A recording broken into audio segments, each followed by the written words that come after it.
In a certain big village, where appearance and luxury mattered more than anything else, lived three young ladies who were admired by many, but secretly despised by the gods. They were beautiful, stylish, and carried the most expensive iPhones you could imagine. Everyone called them the iPhoneBaddies. But what eventually happened to them will shock you. Stay with me till the end of this story, and tell me in the comments if you think they deserved their fate. In this village, most people struggled to afford even basic smartphones. But these three girls, Fiona, Sally, and Gracie, were different. Their real names were Fiona, Selena, and Grace.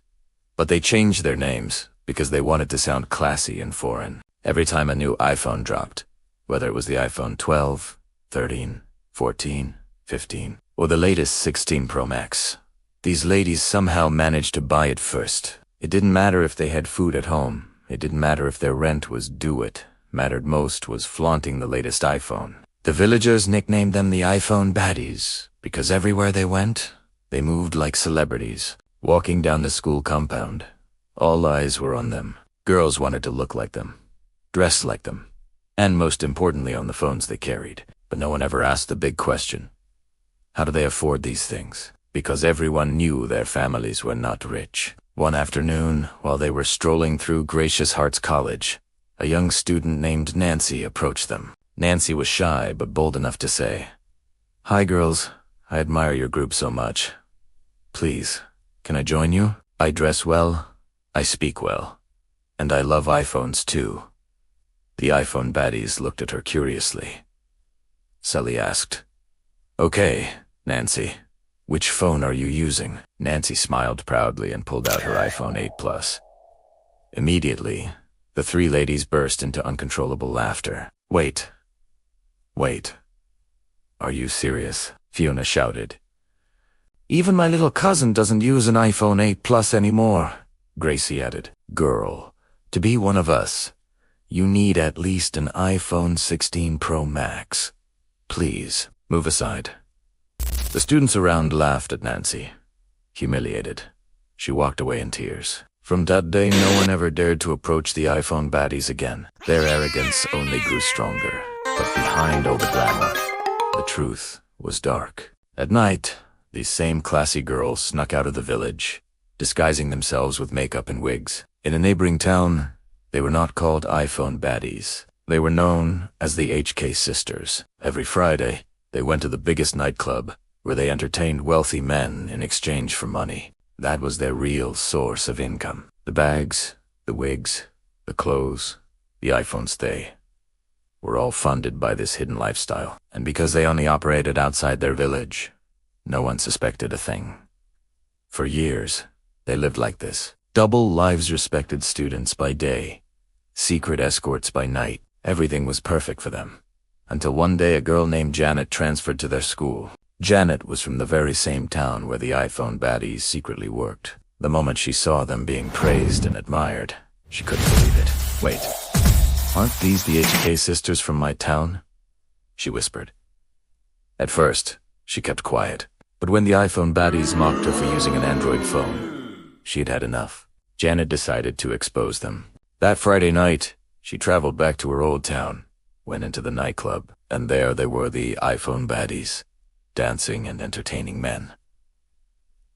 Janet recorded everything. The next Monday morning, she stood in front of the entire school and shouted, "Everyone, gather around. You all worship the iPhoneBaddies, but do you know who they really are?" The crowd grew silent.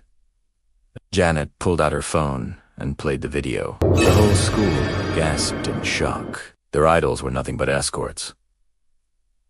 The admiration instantly turned into disgust. Shame, disgrace, frauds. Voices roared across the compound. The iPhoneBaddies ran out of school in humiliation. News spread quickly. Their parents found out and were devastated. Phones were seized, privileges stripped. Out of shame, the three girls ran away to the city, hoping to start fresh. In the city, life was harder. They rented a single room, shared toilets with 10 neighbors, but still insisted on keeping up their image. They continued their old lifestyle, moving from club to club, desperate to buy the newly released iPhone 18 Pro Max. They didn't care about food. They didn't care about their living conditions. All they wanted was the latest iPhone. One night, they were invited by a mysterious wealthy man who offered them a huge sum of money for a threesome. Without hesitation, they agreed. They dressed up, went to his hotel, and gave him everything he wanted. Afterwards, they fell asleep, dreaming of the new iPhones they would buy. But when they woke up, the man was gone. Instead, bundles of cash were on the table. Overjoyed, they grabbed the money and immediately bought the iPhone 18 Pro Max.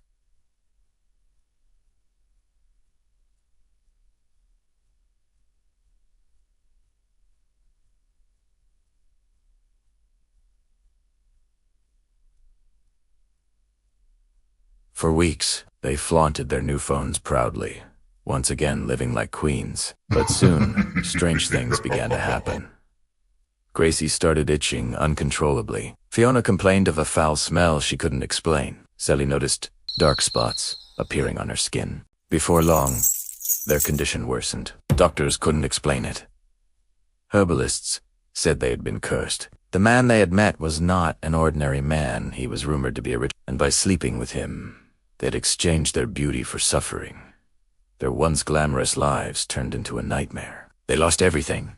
Sold their iPhones just to pay hospital bills, but nothing worked. And that was how the iPhoneBaddies disappeared from the spotlight. Once admired, now forgotten. Once envied, now pitied. Their obsession with material things blinded them, and their arrogance destroyed them. So tell me, my friends, do you think the iPhoneBaddies deserved what happened to them? Or do you feel sorry for them? Comment your thoughts below because I'd love to hear from you. Don't forget to like this video, share it with a friend, and subscribe so you don't miss the next shocking story. Until then, stay wise, stay humble, and remember, it is not what you carry in your hand that makes you valuable. It's what you carry in your heart.